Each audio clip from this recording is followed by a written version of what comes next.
नमस्कार, बहुत स्वागत है आपका हमारे इस खास कार्यक्रम में। मैं हूं आपके साथ अमित शर्मा। बॉलीवुड अब एमपी के दिल में बसते जा रहा है, या फिर हम कहें कि एमपी के दिल में बॉलीवुड बस रहा है। बॉलीवुड और एमपी दोनों ही एक दूसरे के साथ चलने लगे हैं। कुछ समय पहले की बात है जब चुनिंदा फिल्मों की शूटिंग मध्य प्रदेश में होती थी, लेकिन अब देखा जाए तो लगातार films, web shows Madhya Pradesh में बन रहे हैं।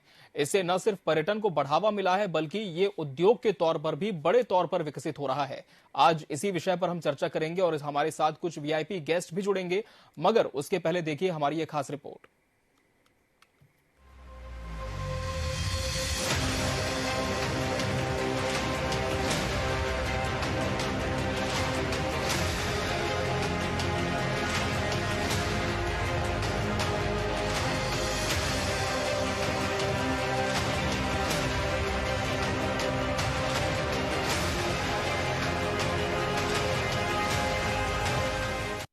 मध्य प्रदेश में फिल्म बनाने के लिए आवश्यक अनुमतियां प्राप्त करने अब किसी को चक्कर नहीं लगाने पड़ते हैं। एक ही जगह से सभी अनुमतियां मिल जाती हैं। राजधानी भोपाल समेत पूरा प्रदेश इन दिनों शूटिंग हब बना हुआ है। जनवरी 2020 से लेकर अब तक करीब 250 प्रोजेक्ट यहां शूट हुए हैं। इनमें film, web series, web show, TV serial और लघु फिल्में शामिल हैं। प्रदेश में अक्टूबर से शूटिंग शुरू होती है, जो जून तक चलती है। जुलाई से बारिश के कारण आउटडोर शूटिंग का सिलसिला थम जाता है। वर्षा काल में फिल्म निर्माता सिर्फ पैच वर्क और इंडोर शूटिंग करने आते हैं, जिसकी दर बहुत कम है। मध्य प्रदेश में फिल्म मेकिंग को सुगम और सफल बनाने के लिए फिल्म फैसिलिटेशन सेल अनेक प्रयास करता है। ये सभी फिल्मकारों को प्रदेश के लोकल लाइन प्रोड्यूसर्स और एक्टर्स से जोड़ता है। बड़ी अवधि में फिल्म निर्माण करने के लिए प्रोडक्शन हाउस से एमओयू भी किए जा सकते हैं, जिससे एक से अधिक फिल्मों के लिए फिल्मांकन की सुविधा और सब्सिडी आसानी से दी जा सके। अंतर्राष्ट्रीय प्रोजेक्ट के लिए तो 1.3 मिलियन अमेरिकन डॉलर तक की सब्सिडी भी दिए जाने का प्रावधान है। साथ ही फिल्म इंफ्रास्ट्रक्चर को स्थापित करने के लिए भी सब्सिडी दी जाती है। एक तो कारण यह है कि मध्य प्रदेश में ऐसी डाइवर्सिफाइड लोकेशंस हैं जो सभी प्रकार की फिल्मकारों की आवश्यकताओं की पूर्ति करती है। अगर उनको ग्रामीण लोकेशंस चाहिए होंगे तो हमारे यहाँ बहुत खूबसूरत ग्रामीण संस्कृति है और नैसर्गिक रूप से ऐसी लोकेशन है यहाँ पर ग्रामीण हो सकता है। अगर वो नेचुरल उनको ब्यूटी चाहिए हो, चाहे वाइल्ड लाइफ चाहिए हो, चाहे शहर चाहिए हो, तो दुनिया मतलब भारत का सबसे क्लीनेस्ट सिटी इंदौर है, भोपाल है, तो उस तरह की लोकेशन मिल सकती हैं। हेरिटेज हमारे यहाँ अद्भुत है। अगर कोई हेरिटेज बेस्ड फिल्म बनाना चाहता है तो कंप्लीट रिलीजियस से अगर फिल्म बना रहे हैं, जैसे कि अभी OMG बनाई हुई थी तो उज्जैन की लोकेशन उसमें दिखाई गई थी। तो मध्य प्रदेश में लोकेशन के हिसाब से वो अधिकतम प्रोड्यूसर्स की जो आवश्यकता है उसकी वो पूर्ति करता है। इसके अलावा फिल्म आधारित अधोसंरचना विकास के लिए 90 करोड़ रुपए तक और सिनेमा हॉल बनवाने के लिए 1 करोड़ तक की सब्सिडी दी जाती है। साथ ही स्थानीय आर्टिस्ट को काम देने पर 35 लाख तक राज्य को प्रमुखता से दिखाने के लिए 50 लाख तक अतिरिक्त सब्सिडी है। प्रदेश अब बॉलीवुड का सबसे पसंदीदा राज्य बनता जा रहा है। इस साल अब तक प्रदेश में 70 के आसपास फिल्में और वेब सीरीज की शूटिंग हो चुकी है और आने वाले कुछ महीनों में बड़ी फिल्में और वेब सीरीज भी विभिन्न लोकेशंस पर शूट होनी है। टीवी 24 के लिए भोपाल से प्रिंस गुप्ता की रिपोर्ट। कि मध्य प्रदेश में फिल्मी बाद फिल्मकारों को कितनी सौगात। हमारे साथ खास वीआईपी मेहमान भी जुड़ चुके हैं। सबसे पहले हम उनका स्वागत करना चाहेंगे। हमारे साथ बॉलीवुड कला निर्देशक जयन देशमुख जी जुड़े हैं। जयन सर, आपका बहुत बहुत स्वागत हमारे इस खास चर्चा में। वरिष्ठ फिल्म अभिनेता राजीव वर्मा जी इस चर्चा का हिस्सा है। राजीव जी, आपका भी बहुत बहुत स्वागत है। वरिष्ठ पत्रकार और हमारे सहयोगी प्रिंस गुप्ता भी हमारे साथ जुड़े हैं। प्रिंस जी, आपका भी बहुत बहुत स्वागत है इस चर्चा में। चर्चा की शुरुआत जयन जी आपसे करते हैं। जिस तरह से हम देख रहे हैं कि लगातार मध्य प्रदेश में अब जो अपॉर्चुनिटीज है फिल्म मेकिंग की वो बढ़ती जा रही है, कितना पॉजिटिव अप्रोच आप इसे मानते हैं? और जहां तक सरकार की बात है, जहां तक टूरिज्म की बात है, किस तरह का कोलैबोरेशन आप इसे देखते हैं?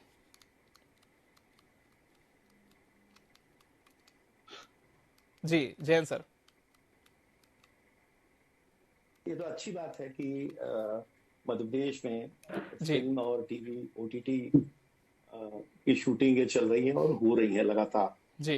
क्योंकि आपने पहले रिपोर्ट में कहा जी, और पर्यटन विभाग के किसी ने कहा कि यहाँ लोकेशंस हैं जी, और सरकार की नीतियां ऐसी हैं कि जी, 1 विंडो से परमिशन मिल जाती है जी। बेसिकली सिनेमा, पहली तो ये बात है, एक तो लोकेशन वो दिखता कैसे है, क्योंकि पहले सिनेमा दिखता है और फिर बिकता है। तो इसलिए विभिन्न तरह की लोकेशंस हैं।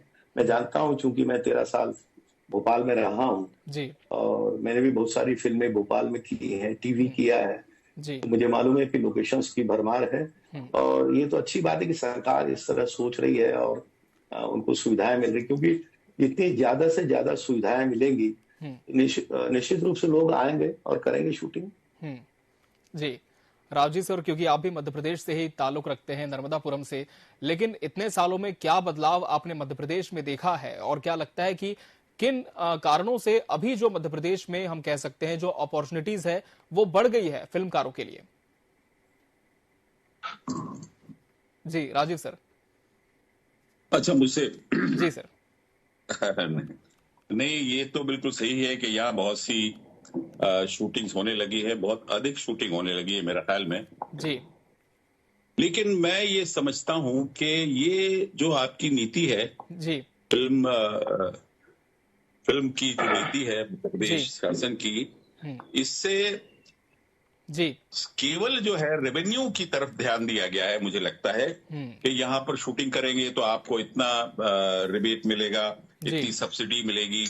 इसके अलावा जी इन लोकेशंस पे कहेंगे तो हमारा पर्यटन बढ़ेगा। जी, जहां तक मैं समझता हूँ, जहां तक मैं देख रहा हूँ जी सर, और यहाँ के कलाकारों को काम मिलेगा। कोई कलाकारों को काम नहीं मिल रहा है यहाँ पर। हमारे कलाकार जो है मध्य प्रदेश के नाट्य कलाकार हैं या और भी जो भीड़ जो है उनको केवल जूनियर आर्टिस्ट की तरह यहाँ ट्रीट किया जा रहा है और उनसे कोई उनमें से कोई कलाकार को कोई खास काम नहीं दिया जा रहा है। इक्का दुक्का अगर आप बात छोड़ दें तो उसके अलावा कुछ नहीं। आप देखिए, मैं इतने बरस से भोपाल का हूँ, ये मेरी व्यथा नहीं है, मैं तो छोड़ चुका हूँ काम, मतलब अभी कम कर दिया है मैंने काम, दूसरे काम कर रहा हूँ। अभी आज तक मुझे किसी फिल्म के लिए अप्रोच नहीं किया। तो मेन कैरेक्टर्स को मैं तो आप फिल्म का आदमी रखते ही नहीं, थिएटर का आदमी या जो भी हमारे यहाँ का कलाकार है उसको इस्तेमाल ही नहीं करते। तो केवल रेवेन्यू की दृष्टि से कि हमारे होटल भरे रहेंगे या हमें उतना यहाँ की लोकेशंस का फायदा मिलेगा, ट्रांसपोर्ट का होगा, लोकल जो हमारा लेबर है या यहाँ पर प्रोडक्शन वाले हैं उनको काम मिलेगा। इसके अलावा कोई, मुझे ख्याल में कोई ऐसा बंधन नहीं है इन फिल्मकारों पर। तो सिर्फ नई लोकेशंस के लिए नई जगह पर इतनी सब्सिडी पाने के बाद भी वो केवल अपना काम कर रहे हैं और अपने जो सब्सिडी ले रहे हैं उससे कलाकारों को, यहाँ के लोगों को उस तरह से फायदा नहीं हो रहा। ना ही पर्यटन उसकी वजह से बढ़ा है। मुझे नहीं लगता कि पर्यटन बढ़ा है। तो ये मैं समझता हूँ, क्योंकि पर्यटन बढ़ाने के तो और भी कई उपाय है जिन पर किया जाता सकता है काम। ऐसा मेरा विचार है, ऐसा मेरा सोचना है और जो मैं देखता हूँ उससे मैं ये समझ पाया हूँ। धन्यवाद। जी सर, इस पर भी हम जरूर चर्चा करेंगे। फिलहाल हम वरिष्ठ संवाददाता प्रिंस गुप्ता जी का रुख कर लेंगे।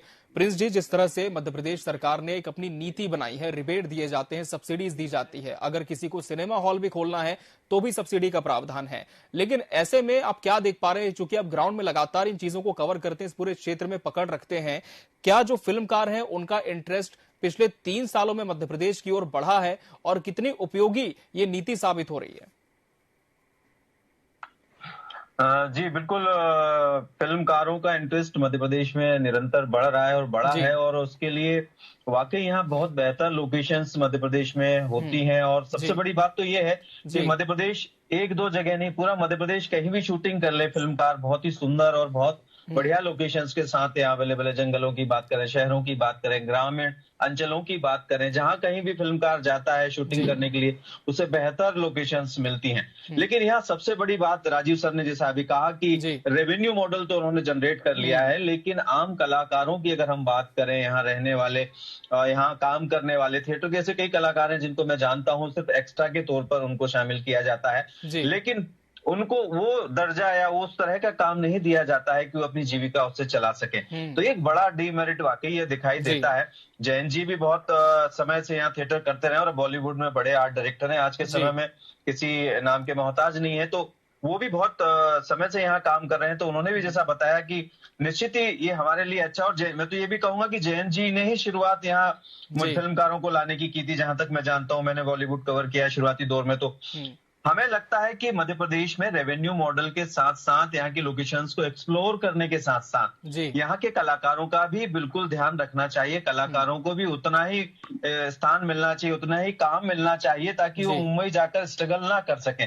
अभी तक ये होता है कि कलाकार यहाँ से जाकर मुंबई में स्ट्रगल करता है, उसके बाद भी काम नहीं मिल पाता है। अगर मध्य प्रदेश में कोई शूटिंग हो रही है तो यहाँ के जो टैलेंट है, यहाँ के जो कलाकार है, उनको निश्चित तौर पर काम मिलना चाहिए। और सरकार के रेवेन्यू मॉडल के साथ जो काम करने वाले कलाकार हैं और उससे जुड़े तमाम तरह के विधाओं के लोग हैं जो जिनको रोजगार सृजित होता है, उन सभी को काम मिलना चाहिए और सभी का रोजगार आगे बढ़ना चाहिए। एक बड़ी ये चीज है, अकेला रेवेन्यू सरकार को जनरेट हो ये बड़ी बात नहीं हो सकती। बिल्कुल जयंत जी, इसी बात को हम आगे बढ़ाते हैं। जयंत जी, जिस तरह से राजीव जी ने भी कहा कि टैलेंट मध्य प्रदेश में बहुत है, लेकिन इसके बावजूद जो बम्बईया कलाकार हैं उन्हें आप मुख्य किरदारों में देखते हैं और जो यहाँ के आर्टिस्ट हैं उन्हें कुछ छोटे मोटे रोज तक ही सीमित कर दिया जाता है। क्या आप मानते हैं कि ऐसा वाकई मध्य प्रदेश में हो रहा है और इसके पीछे की वजह क्या आप मानते हैं? एक तो मैं पहले कह दूं कि मैं राजीव जी की बात से बिल्कुल सहमत हूं और प्रिंस की बात से भी सहमत हूं जी सर, कि रेवेन्यू जनरेट करने की बात है, वो तो पैसा मिल रहा है जी, वो दिख भी रहा है, सिनेमा में दिखता भी है जी। वो सिनेमा अल्टीमेटली मुंबई से बाहर जाकर करने का कारण क्या है? एक तो लोकेशंस, दूसरा बहुत सारे चीजों में मुंबई में बहुत पैसा खर्चा करना पड़ता है, बाहर जाएंगे तो कम जी। और सिनेमा एक थोड़ा चकाचौंध की चीजें हैं तो लोग आकर्षित भी होते हैं, होटल वाले, कार वाले जी, या लाइन प्रोड्यूसर।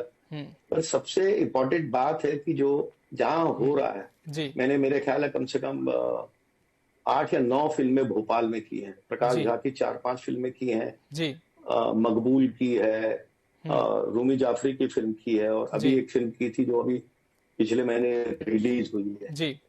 पर ये बिल्कुल सही मान्य बात है कि वहां के और अभिनेता बहुत अच्छे हैं। मेरा अपना एक्सपीरियंस है, मैं थिएटर ग्रुप भी चलाता हूँ भोपाल में और रंगमंडल में भी रहा हूँ। मैं बहुत सारे अभिनेताओं को जानता हूँ जो बम्बईया दोयम दर्जे के अभिनेताओं से बहुत काबिल अभिनेता हैं। या तो अभी ये थोड़ा मेरे से कह पाना थोड़ा मुश्किल है कि वो अप्रोच कैसे हो रहा है, नहीं हो रहा है, पर ये पक्की बात है कि मेरा ये मानना भी है और मैं बॉलीवुड शब्द मेरे को अच्छा नहीं लगता है। यहाँ से जाने वाले लोगों को जो लाइन प्रोड्यूसर हैं खास तौर से जी सर, उनको भी ये कोशिश करनी चाहिए कि उनको ये बताना चाहिए कि हमारे यहाँ किस कैलिबर के इतने बड़े एक्टर हैं, तो आपको कोई जरूरत नहीं है आप कहीं बम्बई से आप उनको बुलाएं। तो मुझे लगता है लाइन प्रोड्यूसर लोगों की भी एक जिम्मेदारी है कि अपने यहाँ के जो अभिनेता हैं उनको इंट्रोड्यूस करें, मिलवाएं, बताएं, उनसे जो भी ऑडिशन की प्रक्रिया वो करवाएं। मुझे लगता है वो भी एक थोड़ा बहुत महत्वपूर्ण कारण है। कई बार ये होता है कि यदि मेरी आपसे दुश्मनी है तो मैं आपका नाम नहीं लूंगा जी, तो ये कई बार ये भी चीजें जो है काम कर जाती है। इसकी वजह से बहुत सारे अभिनेताओं को काम नहीं मिलता। जब कई बार लौट के आते हैं, चूंकि मैं करता रहता हूँ तो मेरे से बातचीत होती रहती, मैं कहता हूँ ये तो बहुत बढ़िया एक्टर है वहां पे, आपने क्यों नहीं लिया? बोले किसी ने बताया नहीं, कोई ने कहा नहीं। तो ये भी एक थोड़ा मुझे कारण लगता है। तो इसको हम अपने ही लोगों को समझने की जरूरत है। देखिए बंबई से आए हुए आदमी को हर चीज मालूम है, ये नहीं मान के चलना चाहिए, हमको भी बताना चाहिए। अल्टीमेटली वहां का लाइन प्रोड्यूसर लोकेशन तो बताता है ना जी। कई बार मुझसे पूछ के जाते हैं, मैं भले वो फिल्म नहीं कर रहा होता हूँ, कि यार ये लोकेशन भोपाल में या सांची में या और आसपास कहाँ मिलेगी, तो मैं भी बताता हूँ। तो ये एक हमारे जो साथ में भोपाल के लाइन प्रोड्यूसर लोग हैं या जो कनेक्टेड लोग हैं सिनेमा से भोपाल में, उनकी भी एक ये जिम्मेदारी है कि अपने शहर के अभिनेताओं को, अभिनेत्रियों को, तकनीशियन जो लोग काम करते हैं उनको इंट्रोड्यूस करने की, बताने की जी सर। तो मुझे लगता है इसकी तरफ भी ध्यान देना चाहिए। बाकी राजीव जी और प्रिंस ने जो कहा है जी कि सरकार सिर्फ पैसा कमाने के लिए, तो वो ठीक है, वो तो सरकार है जी, व्यवसाय की तरह काम करी, पैसा कमा रही, वो तो ठीक। अल्टीमेटली कलाओं का क्या, या कला में काम करने वाले आदमी का की पहुंच कैसे होगी, उसमें मुझे लगता है स्थानीय लोगों का भी हाथ है और होना चाहिए और उसमें मदद भी करनी चाहिए। बिल्कुल। राजीव सर, चूंकि आपने पर्दे के सामने, पर्दे के पीछे दोनों ही विधाओं में काम किया है, आप इस बात को और बेहतर तरीके से समझते हैं। जैसे कि जयंत जी भी कह रहे हैं कि जो प्रतिभा होती है, कहा भी जाता है कि हुनर तो सब में होता है, फर्क इतना होता है किसी का छिप जाता है, किसी का छप जाता है। लेकिन जो ये छिपा हुआ हुनर है मध्य प्रदेश का, वो कैसे बाहर आएगा? जिस तरह से प्रिंस जी भी कह रहे थे कि अक्सर एक ऐसा टैग लग जाता है कि मुंबई का कलाकार है तो बहुत अच्छा अभिनय करता होगा, बहुत अच्छा टेक्नीशियन होगा, बहुत अच्छी स्किल्स होंगी, लेकिन मध्य प्रदेश में भी टैलेंट की खाने कमी नहीं है। तो आखिर ऐसे लोगों को आगे कैसे बढ़ाया जाए? क्या कुछ किया जा सकता है इसमें? ये शासन का काम है। अगर फिल्म नीति बनाई है, उनको सब्सिडी दे रहे हैं, उनको अगर मान लीजिए यहाँ की लोकेशंस पे काम करने के लिए वो और ज्यादा सब्सिडी दे रहे हैं। और उसमें एक वजह और मैंने देखी, उसमें एक पॉइंट है कि यहाँ के कलाकारों को देंगे तो फर्दर आपको ये सब्सिडी है, तो यहाँ के कलाकारों को किस तरह का काम देंगे? उसमें ये नहीं लिखा है कि उसमें उनको भीड़ में खड़ा कर देंगे या एक दो लाइन पकड़ा देंगे। देखिए, फिल्मकार जो आता है, फिल्म बनाने वाला जो आता है, वो बड़े उसके कमर्शियल एंगल होते हैं। ये सब ठीक है। वो पहली चीज तो उन्होंने कहा अच्छा यहाँ सुविधा है, एक विंडो में हमको सबकी परमिशन मिल रही है, बहुत अच्छी लोकेशन, बहुत अच्छी है, नई नहीं है। तो ये तो एक पॉइंट हुआ। दूसरा ये है कि उनको बंबई से यहाँ काम करना सस्ता पड़ता है जी। उसकी वजह क्या है? वो जो वहां से आर्टिस्ट आते हैं, वहां से जिनको पकड़ के लाते हैं, वो यहाँ पर वो होटल में रख दिया, उनको सुबह 7 बजे की शिफ्ट लगाते हैं और रात के 12 बजे तक रगड़ते हैं जी। समझ गए? और जूनियर आर्टिस्ट, मतलब जैसे भोपाल के जो कलाकार हैं या मध्य प्रदेश के जो कलाकार हैं, उनको इतना रगड़ते हैं। बंबई में शिफ्ट के हिसाब से काम करना पड़ता है, शिफ्ट के हिसाब से पेमेंट देना पड़ता है। अगर वो एक लाइन भी बोलनी है तो उसके पैसे बढ़ जाते हैं। लेकिन यहाँ ऐसा कुछ नहीं है। ये जो है, इन चीजों पे कंट्रोल या इन चीजों को ध्यान देना चाहिए। उसके लिए एक्सपर्ट यहाँ पर उनको उस फिल्म नीति के साथ, उनके साथ एक टीम ऐसी जोड़ना चाहिए जो एग्जामिन करे। दूसरी चीज जो है, सबसे बड़ी बात जो मैं कहता हूं कि अरे मध्य प्रदेश में शूटिंग कर रहे हैं, यहाँ के लोकेशंस को एक्सप्लोर कर रहे हैं, तो उसके लिए उनको यहाँ की कहानियों को भी इस्तेमाल करना चाहिए, यहाँ के कुछ कैरेक्टर्स को भी इस्तेमाल करना चाहिए, जिनकी कहानियों को वो अपने स्टोरी में कहीं ना कहीं पिरो सकते हैं।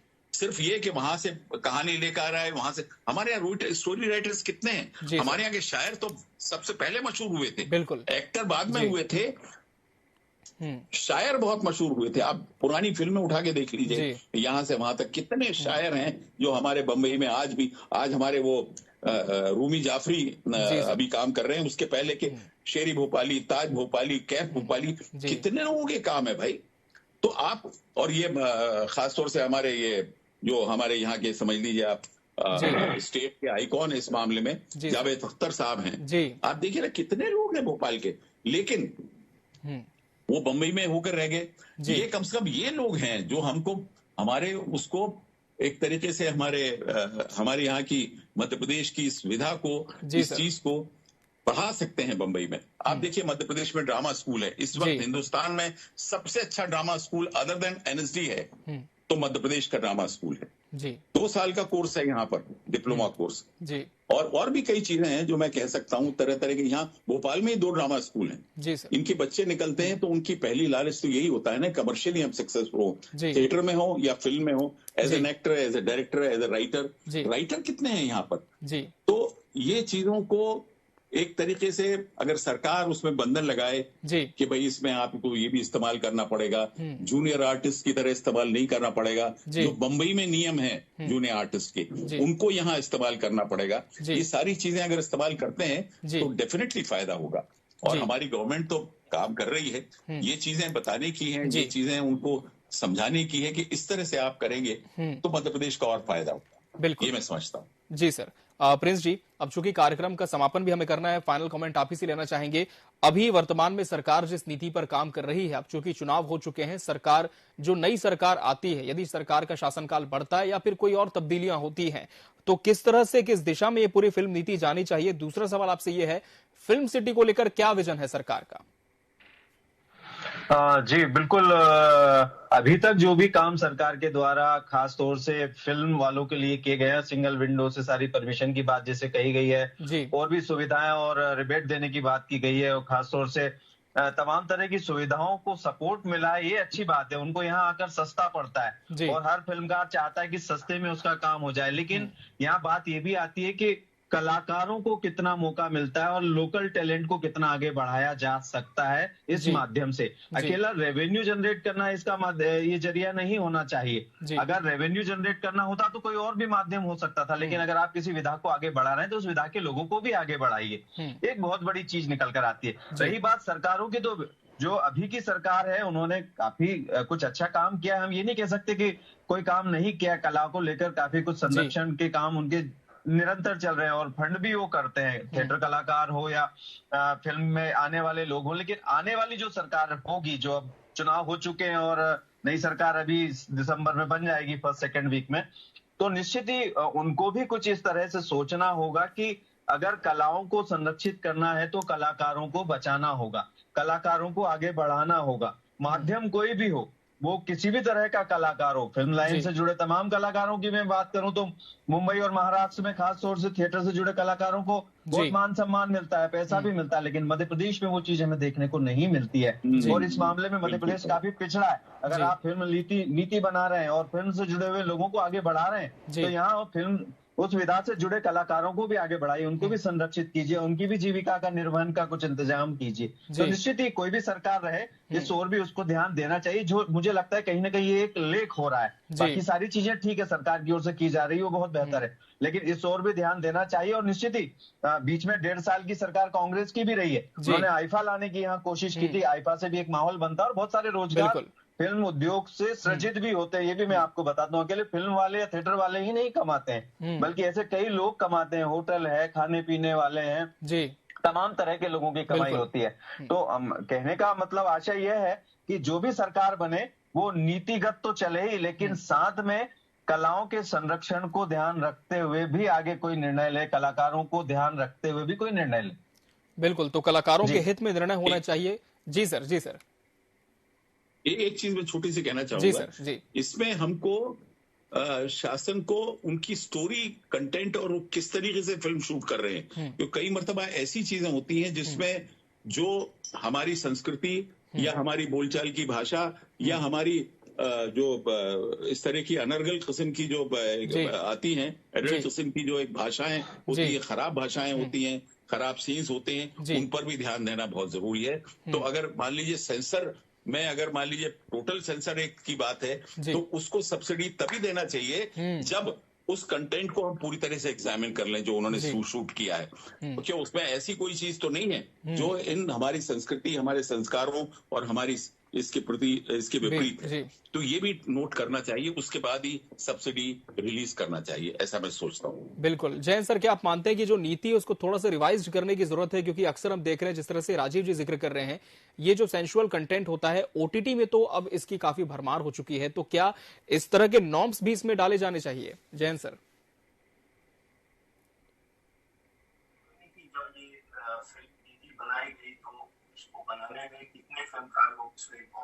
जी,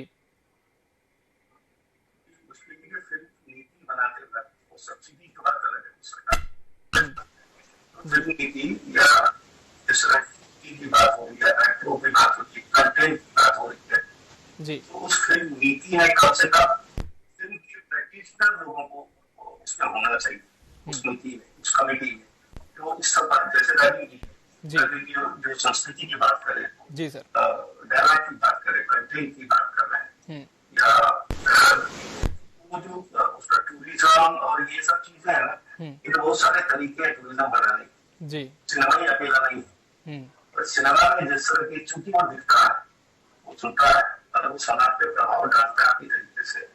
फिर ये भी देखना चाहिए कि मध्य प्रदेश कितना हमारा दिख रहा है, क्योंकि मैंने बहुत सारी फिल्में की हैं जिसमें कहानी में मध्य प्रदेश नहीं, हमने शूटिंग मध्य प्रदेश में की जी। मैं जिस तरह का सिनेमा में काम करता हूँ, मेरा काम ये है कि जो कहानी में लोकेशंस है कहाँ इजीली अवेलेबल है और कहाँ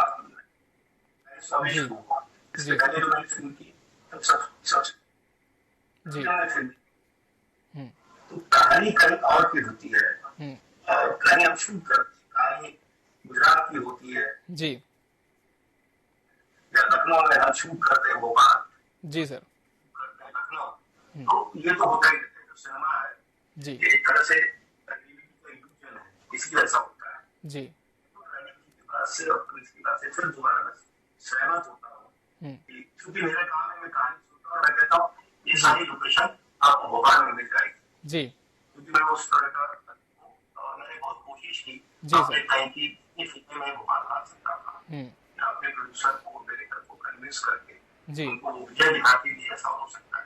मकबूल एक फिल्म थी जो वहाँ बॉम्बे में बहुत हमने बहुत ढूंढा, मकबूल ये जो मैंने विचार से कहा कि भोपाल चलते हैं और अब सब कुछ आपको मिल जाए, वो भोपाल गए और भोपाल में सब कुछ मिल गया। तो वो तो हमारी जिम्मेदारी भी होती है कि हम इस लोकेशन को कैसे हम डायरेक्टर को प्रोड्यूसर को कन्विंस करते हैं। हम कहते भी हैं कि वहाँ एक्टर्स भी आपको मिले, एक्टर्स अच्छे होंगे। इसी तरह की बात पहले कही, लोकल लेवल के जो भी लोग काम करते हैं सिनेमा के लिए, जो अभ्यास होता है एक तरह से बॉम्बे के लोगों से और भोपाल लोगों के बीच में थे, तो उनकी भी एक बहुत नैतिक जिम्मेदारी है क्या अपने शहर रहने वाले अपने नेताओं का परिचय ना दें, वो एक अलग बात है जी, तो सब जगह ऑडिशन होते हैं, बहुत सारी चीजें होती हैं जी जी, आप इंट्रोड्यूस तो बिल्कुल बिल्कुल एक पहचान उनकी जरूर कराई जानी चाहिए ताकि उनकी जो स्किल्स है उनका भी हम उपयोग इस पूरी इंडस्ट्री में कर सके और इसी तरह सभी के सहयोग से ये जो पूरी इंडस्ट्री है वो मध्य प्रदेश में भी बढ़ सके।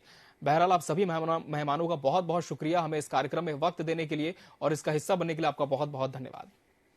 इसी के साथ हमारे इस खास कार्यक्रम में आज के लिए फिलहाल इतना ही, मुझे दीजिए इजाजत, नमस्कार।